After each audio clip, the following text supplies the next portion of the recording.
So let's start us off with a question. I've got two questions to start us off so that we can get to know one another here and get to know our love or dislike for winter. So on a scale from 1 to 10, your love or your dislike of winter. 1 being dislike, 10 being love. Wendy, 10 plus plus plus plus plus plus plus. I love it. I love it. 10 love winter so much. Maybe all of the 10 people came here because, okay, no, great. We've got some ones here. 7, an 8, an 8, a 1, a 1, a 10. Oh, okay. It's pretty extreme, both sides. 7, love January, new start, but not February.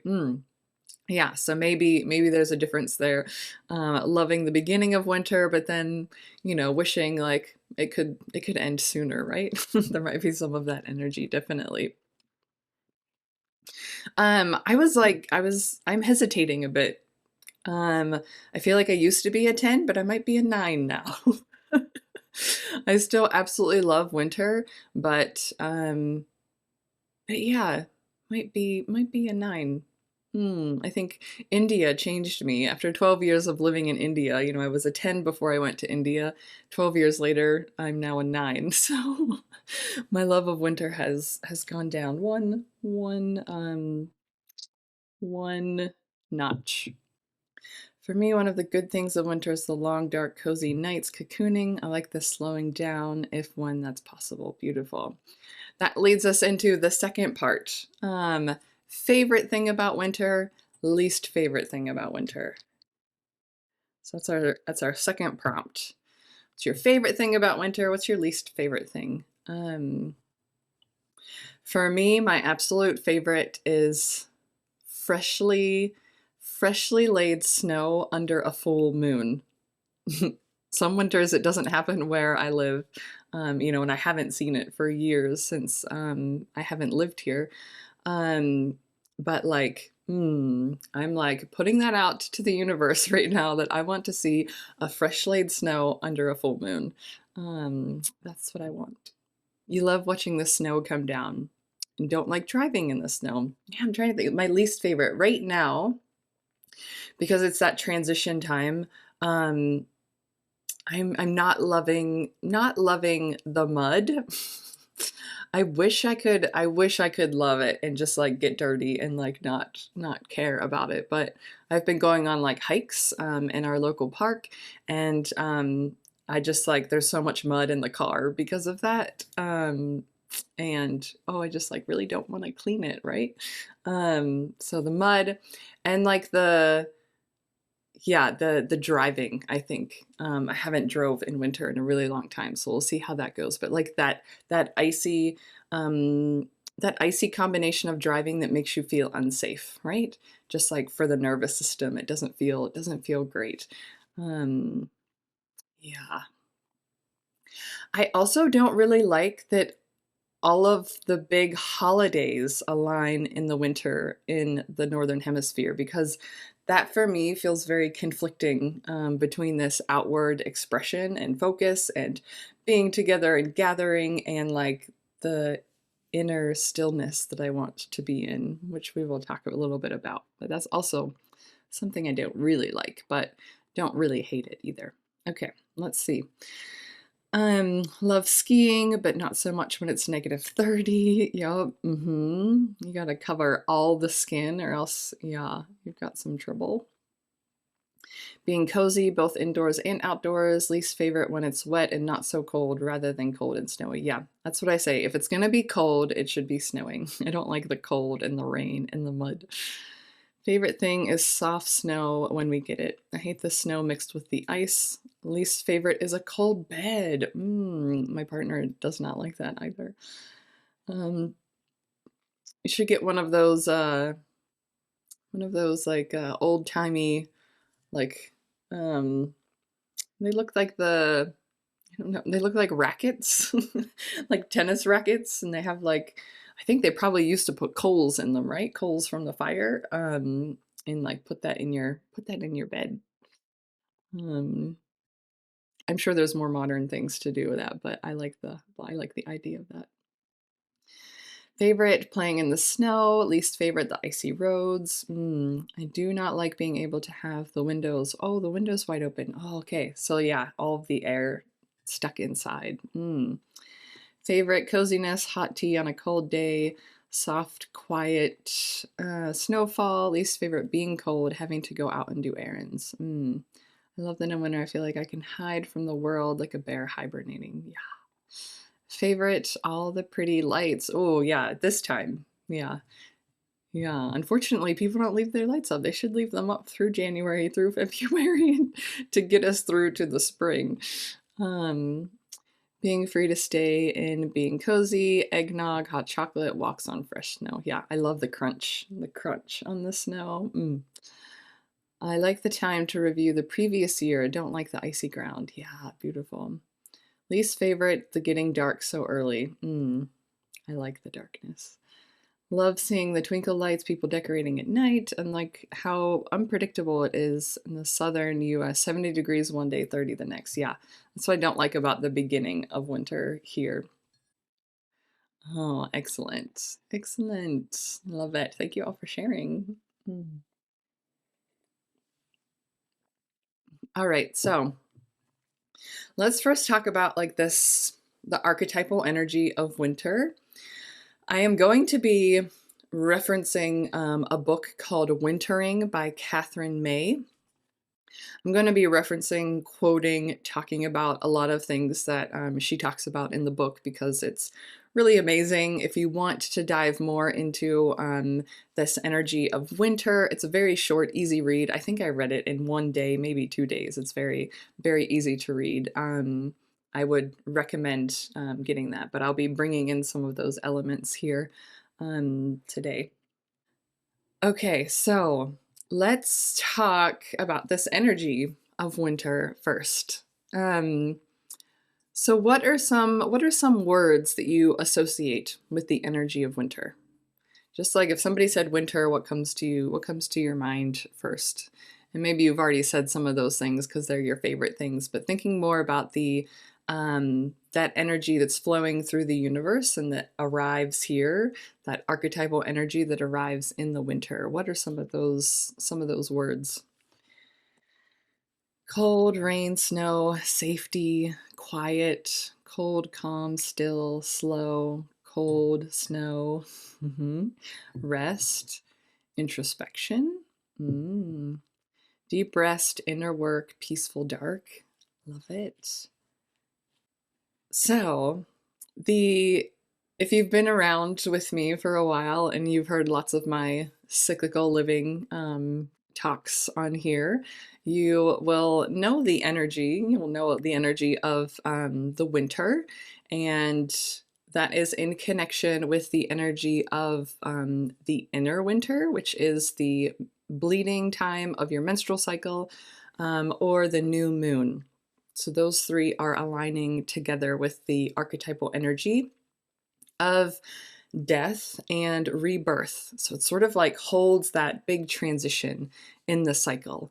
The letting go, the dying off, and the rebirthing and beginning anew, right? Um, but I'll talk a little bit about how,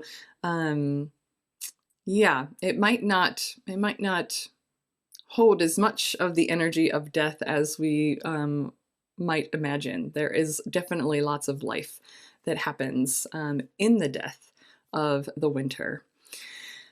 I'm going to share a quote from the book I was just mentioning, Wintering by Catherine May. Let me find it here. There we go. This quote, it says, "Plants and animals don't fight the winter. They don't pretend it's not happening and attempt to carry on living the same lives that they lived in the summer. They prepare, they adapt, they perform extraordinary acts of metamorphosis to get them through. Winter is a time of withdrawing from the world, maximizing scant resources, carrying out acts of brutal efficiency, and vanishing from sight. But that's where the transformation occurs. Winter is not the death of the life cycle, but its crucible. Mm. So this like brings a whole, this quote just like brings this whole new energy to what may seem like the death of the cycle, right? The death of the earthly seasons, right? But when we sit with that, I would love to know, like, do you change any of your routines coming into winter? Or do you feel like possibly you live in a perpetual summer, living every day the same, no matter what the season is outside of you, no matter what the season is outside in the earth? Do you change anything about your routines, the way that you do things, the way that you move, the way that you are in the winter? And I'll say that, um, because like our society is not expecting us to change, right? The cultures that we live in are expecting us to continue to show up the same every day, right? The culture that is set on this linear, more patriarchal model um, doesn't allow for the movement and the flow to embrace the slowing down, the resting, the going within, the being with the darkness, right? And so if you don't, there's nothing wrong with that, right? And being in a culture that is, telling you, no, you have to be the same. You have to do the same things you did at the summer solstice that you do at the winter solstice, right? Um, like that's something that is within us because it's in a lot of our cultures. I won't say all of them, right? But so many of our cultures around the world. Um, so hopefully this talk will, even if you are one of those people that sort of stays the same, hopefully this talk will spark some ideas about how you might, what I'm calling preparing for the winter magic, right? Being with that magic of winter that allows this us to go into this crucible and find some healing and transformation, right? So one story that I love, which also, there's a piece of this story in the book Wintering, but also with my connection to um, some mythology in Scotland and the Celtic studies I have done, I have come to know the goddess, the Cailleach.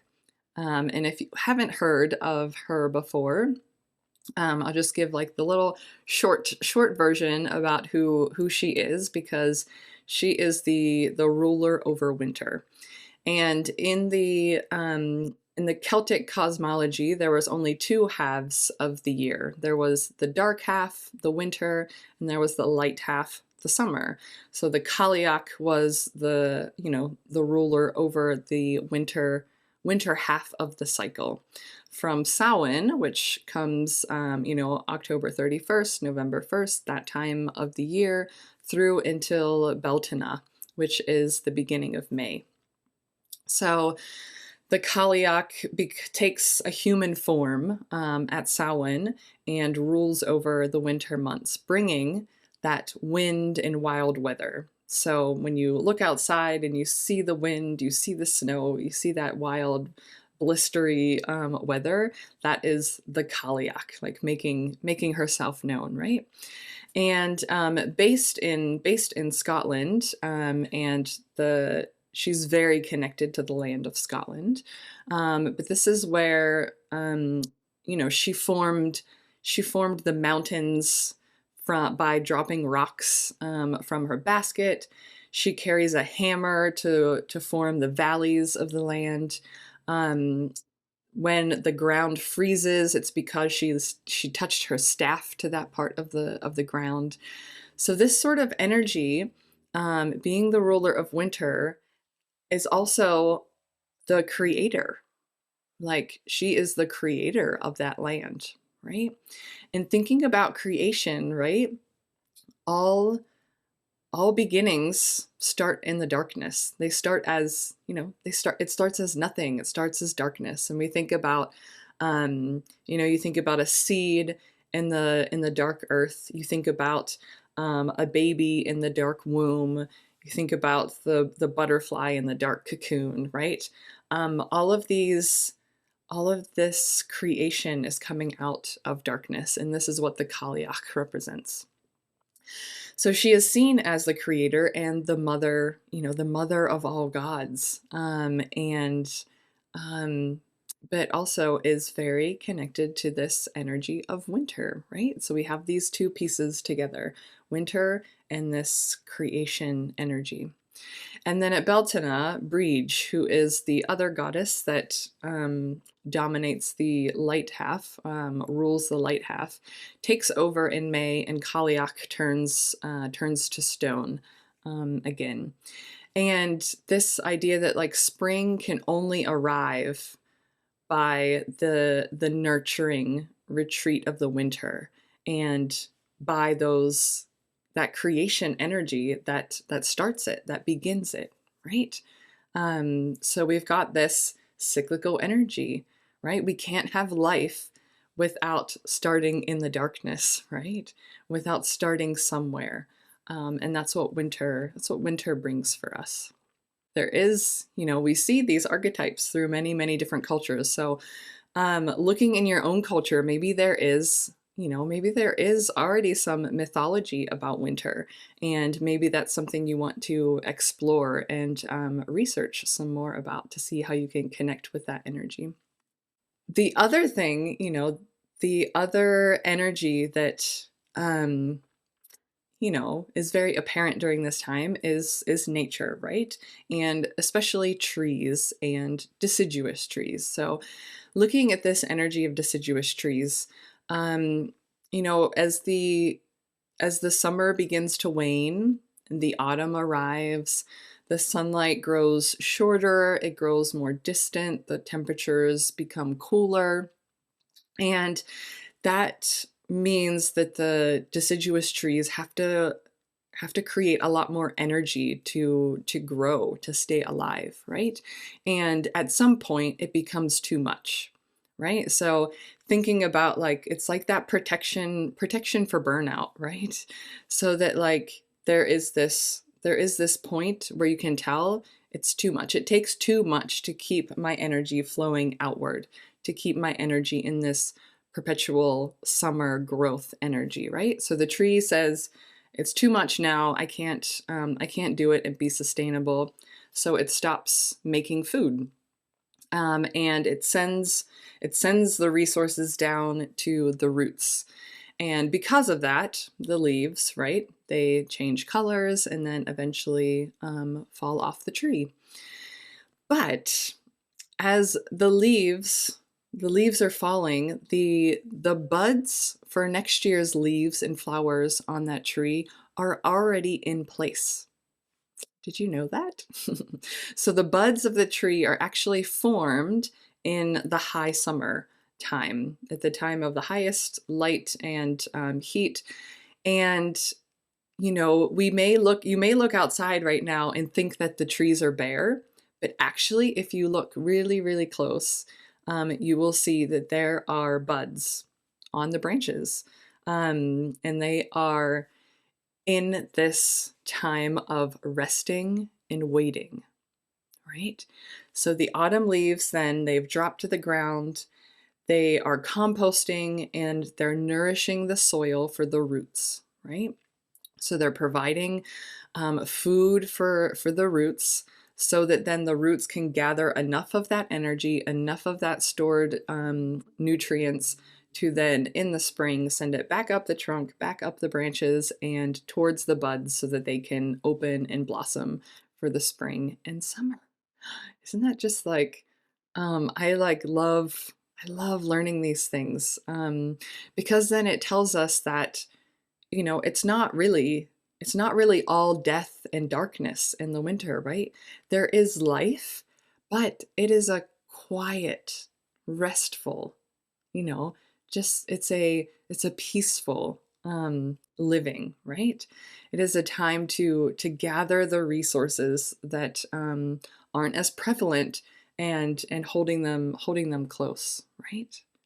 So then, in this time, because all of this transition is happening, um, and because it is this dance between death and life, right? Between darkness and light, between the cold outside, the warm inside.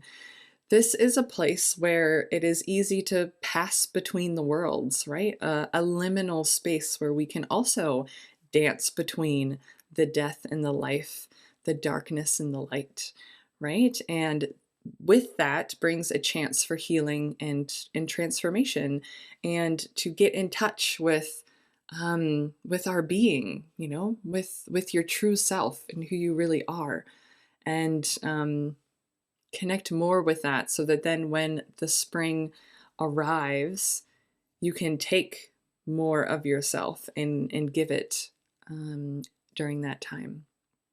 So, some sacred invitations to carry forward into the winter. Definitely resting, right? We see this in many different areas. Resting, being more, and doing less, right?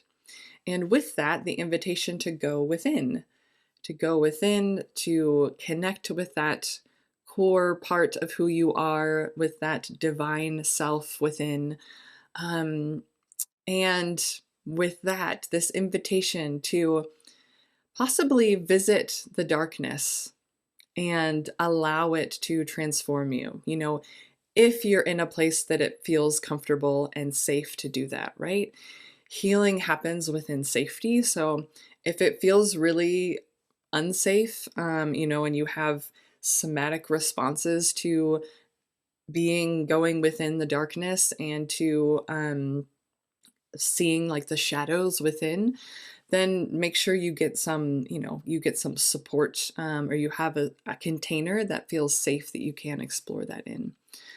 And then, once we're able to connect with this divine self, with our true self, that is where the visioning comes from, right? That's the ground that we can plant the seeds and grow the roots for our vision, that then will become you know, the workings in the world, that are connected to who we are, connected to our purpose. And so then coming into the end of the winter, planting some of those seeds and setting intentions, or through the winter, right? Planting seeds, setting intentions of how you want to take that thread that's connected to the core of you through the rest of the cycle. So I thought we could do journal, some journaling, to see if something, because I want this information to help each of you personally, and I think journaling will help connect this archetypal universal energy to what's actually happening for you personally. So, if you want to grab a journal, I've got 5 questions. Not sure if we have time for all 5 of them. We'll just start and see where we go. So, our first question: what inner work are you invited to explore? What feels safe enough to dive into? Thinking about being with being with that darkness within, that unknown within. Let's think about how you can meet that. So I'm going to give us 3 minutes to explore that. Let me know at the end of 3 minutes if you need more time. So let's do 3 minutes to explore what what inner work, what may be for you to explore this winter? We'll start now.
There's 30 more seconds.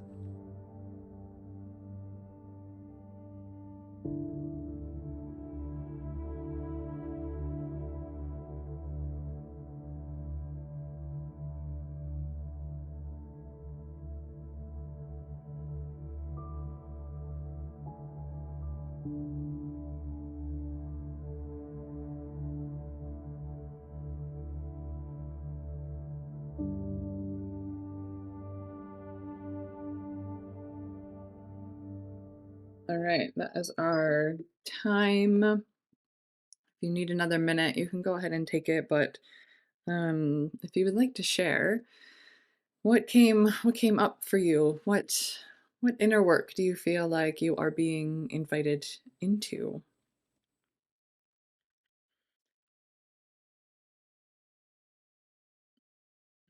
I think for me, I was talking, I think last week during our live, I was talking about my uh, potential word for 2023 is going to be rootedness, rooting down, something about growing roots, right? And feel like that came through in my exploration of this question, um, and connected to identity as well. Like who am I in this place? I lived, I say this all the time, but my identity of who I've been for the past 12 years, it's changed by, internally what was happening for me, but now the external has changed. And some of those identities I've had to let go of. And so it's feeling a bit like there's a void within me. And so the inner work I feel like is connecting back to um, the core, right? The like foundation, the roots about who I am, and how that shows up in this, on this land, in this community, in this place. So that's what I am. That's what I'm feeling at the moment. The other thing I wrote down is continuing. I feel like every winter I come back to this work of scarcity and abundance. And so that, especially because I go on a winter hibernation. I go away from work. I don't do work except for in my coven community. I don't do any, outside public type work for some weeks over the winter, and it's such a confronting time because January is consistently like my lowest income in my work. And so sitting with being okay with that and seeing the abundance in that restful time when it's not as financially, secure and safe. Um, so that's the other thing I wrote down. I wrote down there. Okay, so this is our next question. What vulnerabilities do you experience in winter? So being aware of our vulnerabilities will help to know what we need, right? So thinking about past winters, thinking about how you're feeling right now as as winter is coming, or here, depending on your view of when winter is. What feels vulnerable? What feels vulnerable to you? So I'll put 3 more minutes back on the clock, and we'll go ahead and start now.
Thirty more seconds for that.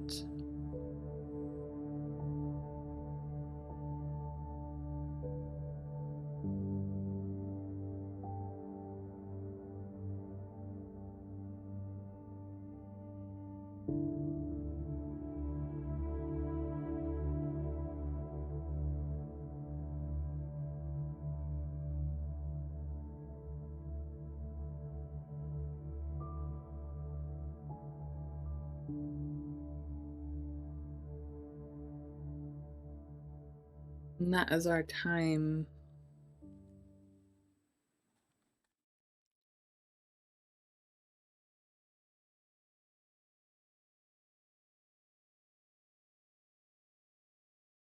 There's a lot of vulnerabilities.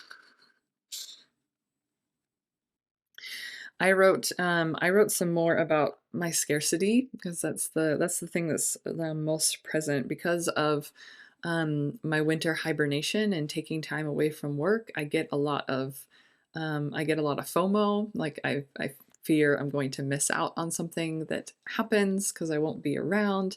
I I get afraid that people will forget about me, over a month or 6 weeks. And um, I also have this I also have this fear and I hate that I have this fear that um, somebody else will birth my creative ideas. Even I know that like it's not valid because all of our creations are unique to us, but I fear that like, ooh, somebody's going to do it first, and like if I'm taking all this time to rest, then I don't have time to work on those creative ideas. Knowing that rest is a very important part of creation, but still that like there's a little voice in there that says, no, you got to keep doing something because um, yeah, again, I'm gonna miss out on something. Um, oh yeah, so all of that like lacking scarcity energy that comes when I step away, wanting to, you know, our next question will help us to think how we can be with these vulnerabilities. Um, yeah. And then also just like the struggle it is to connect with nature that feels vulnerable.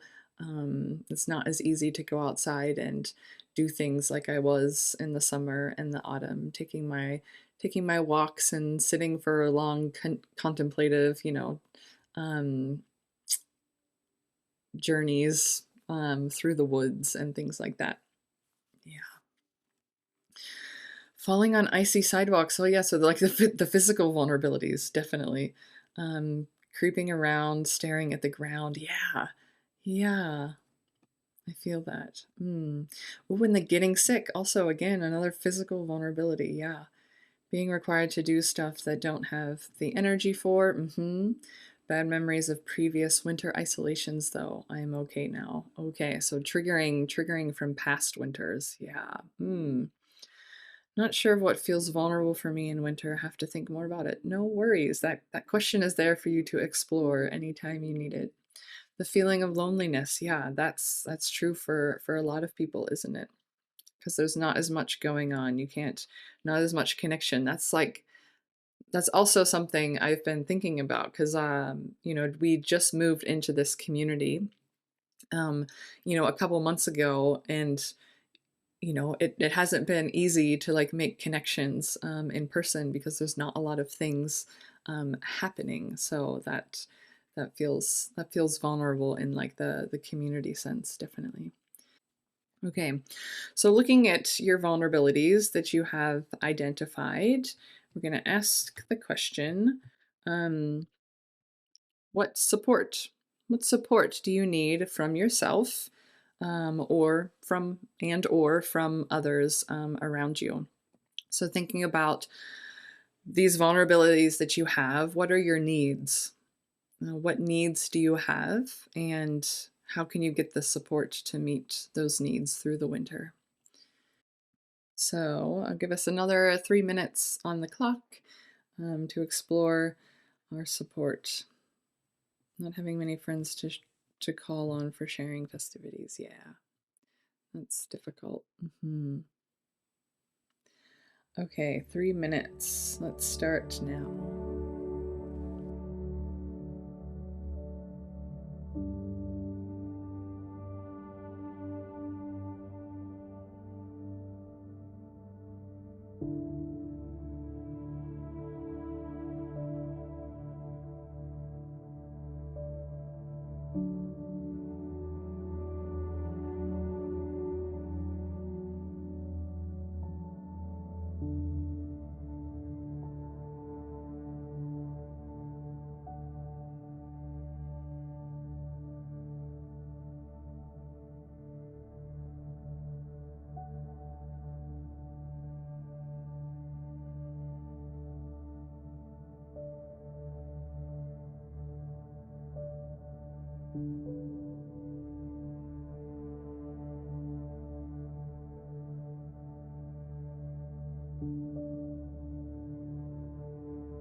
It's 30 seconds.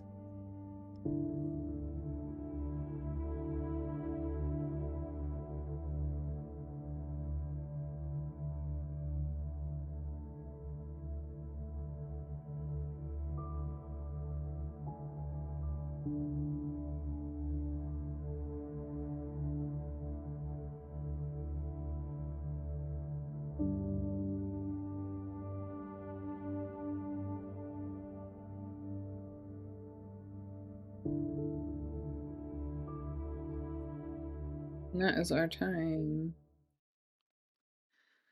Thank you all for sharing. So if you'd like to share, what support do you need to address your vulnerabilities through the summer or through the summer? I wonder why I said that. Through the winter, most of my vulnerabilities are in summer, not in winter. Yeah, to address your vulnerabilities through the winter and yeah, to find places of safety, healing, and transformation, connecting to yourself in this season.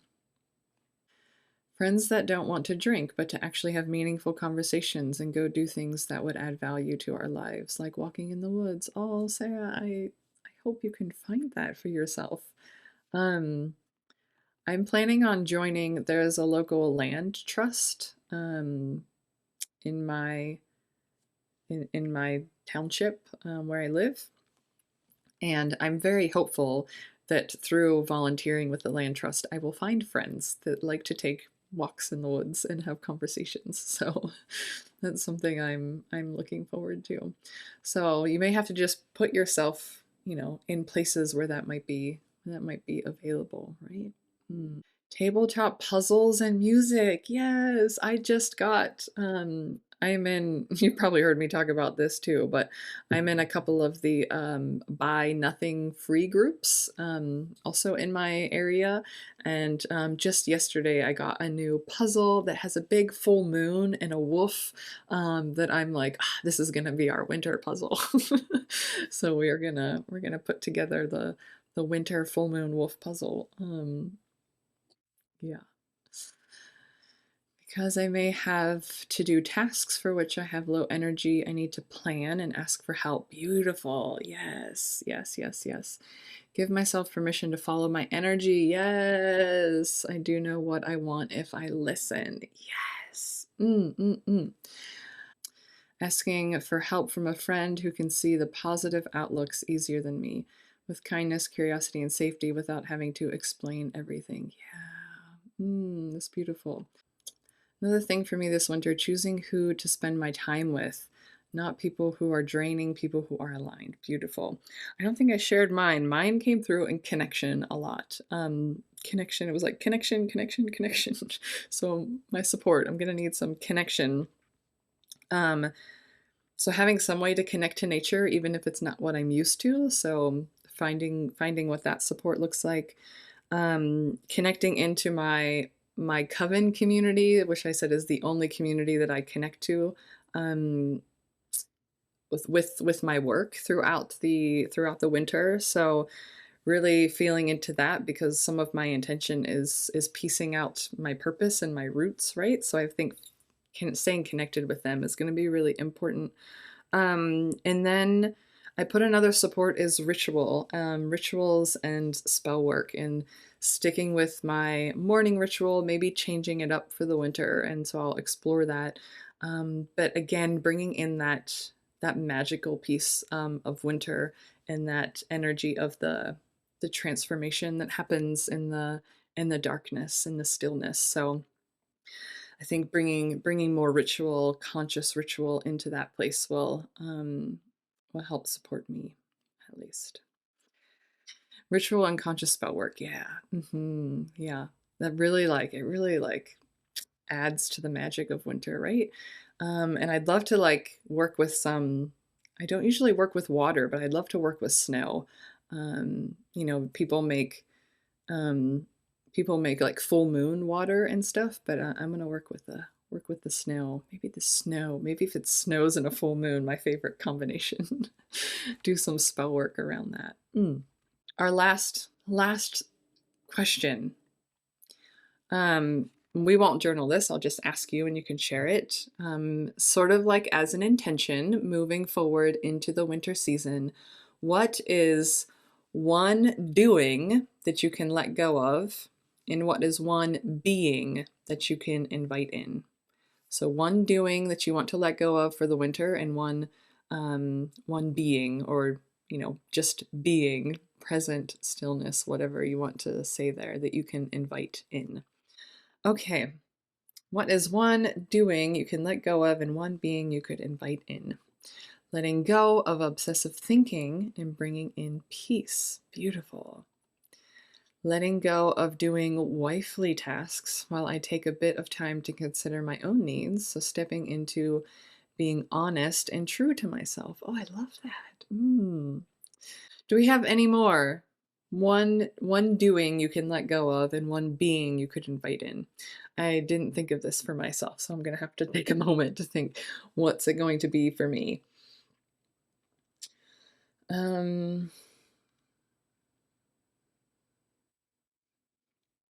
I mean, well, most of my work I'm letting go of for a good chunk of the winter.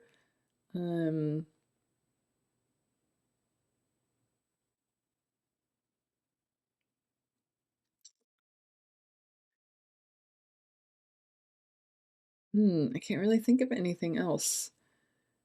But like that's probably the one thing that the one thing is the most difficult for me in my work is the like I don't know, marketing piece, sending out emails, uploading podcasts, like yeah, that's something I'm happy to step away from for a while. I know it's necessary, but it's a bit difficult for me. Although when I think about one thing I would like to stop doing um, is criticism towards myself and especially towards my partner. That's one doing I would like to let go of.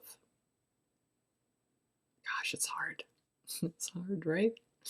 When you see somebody doing something, you're like, oh, it would be better if you did it this way. And maybe that's the maybe that's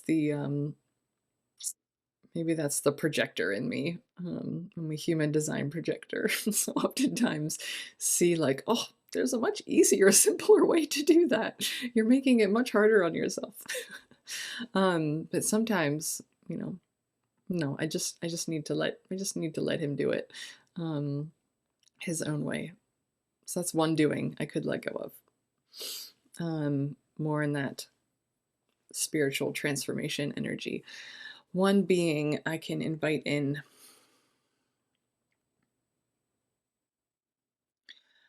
I think and because I don't have, because I do the winter, my hibernation time, and I step away from my work, I am hoping that my being can be time away from screens.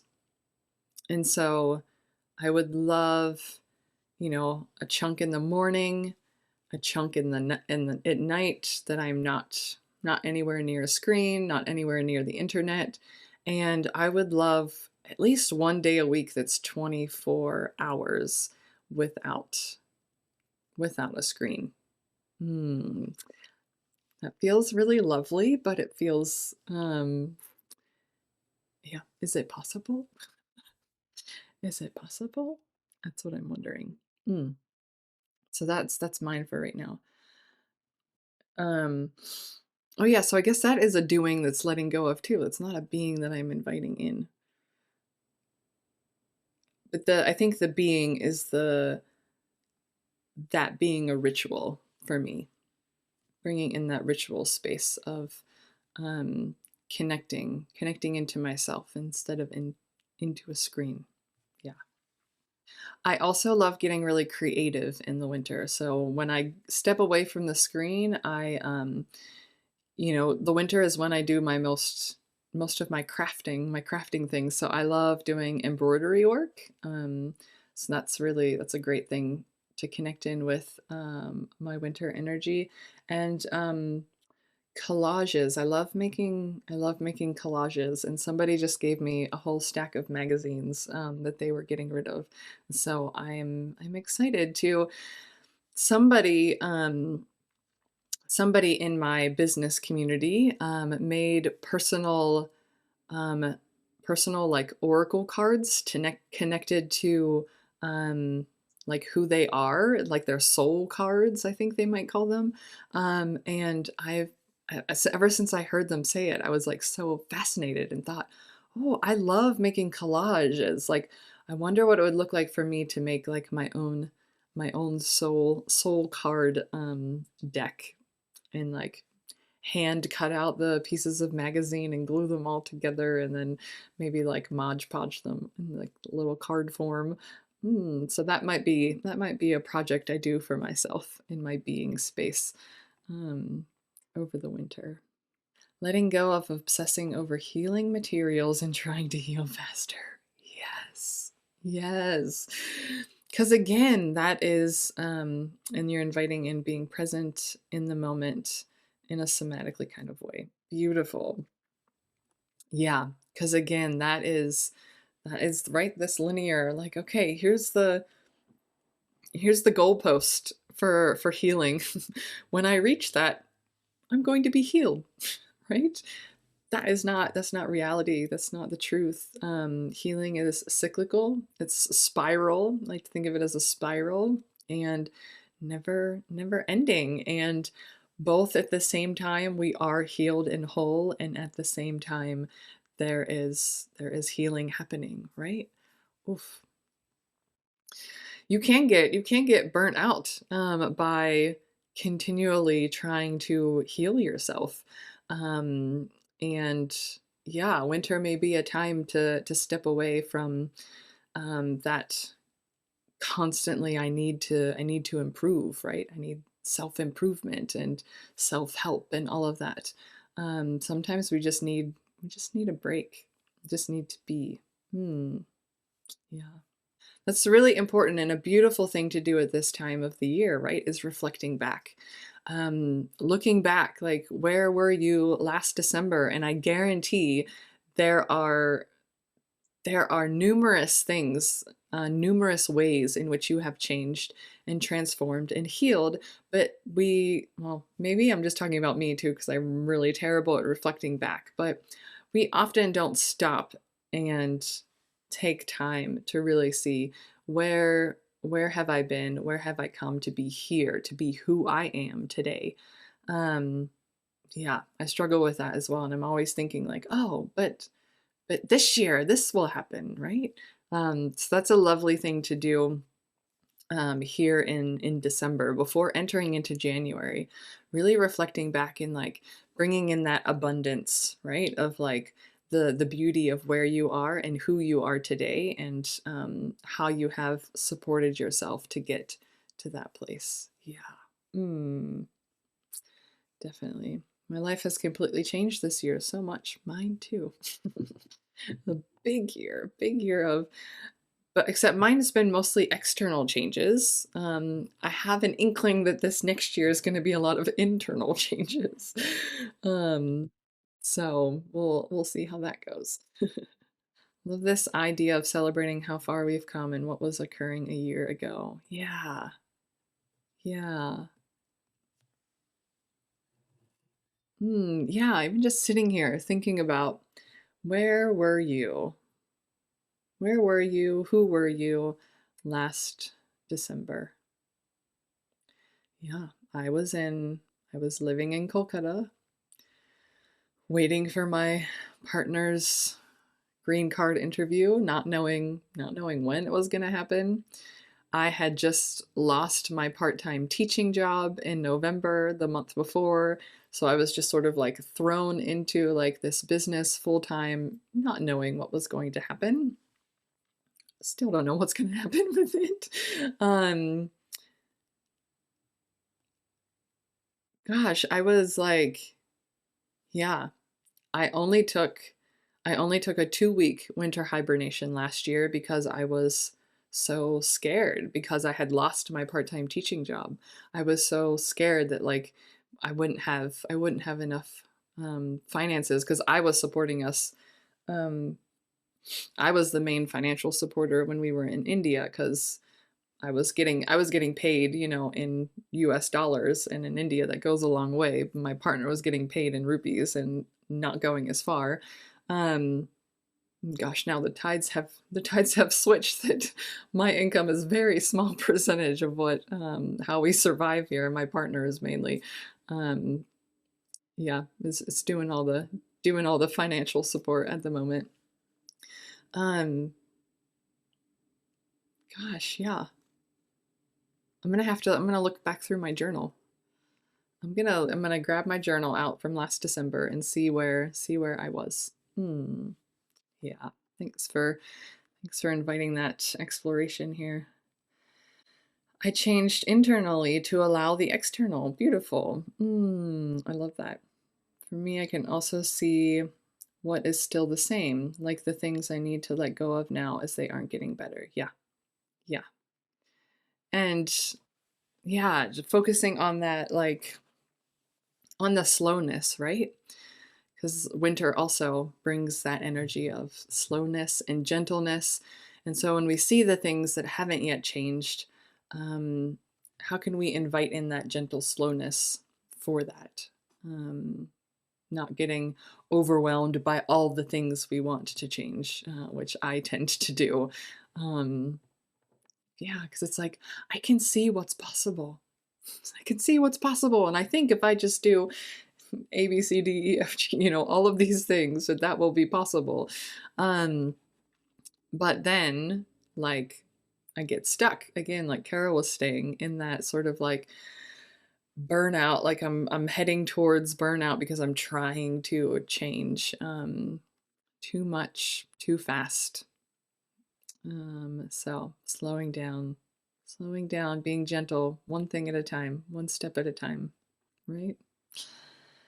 Um, it's been wonderful being with you all. Uh, a deep blessing, lots of gratitude to each one of you that have been with me for the whole year, and to each one of you that just found yourself here today. It's been a beautiful journey through 2022, and looking forward to see what our next year may hold for all of us.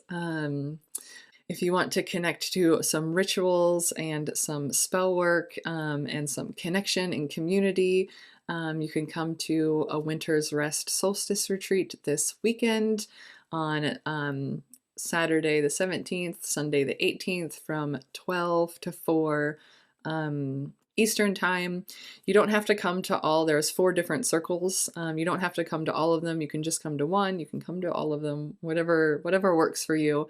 It is free to sign up, and you can also give a donation before or after, if you want to give for the time and energy it takes to create that space. So you can sign up for the retreat on my website. And also my website is just my name, meghannoreen.com. So you'll find it there. Would love to see some of you there. Yeah, and then I'll be off in my hibernation. All right. I will see you all in the new year. Maybe before that. Sending you lots of love, many blessings for a magical winter ahead.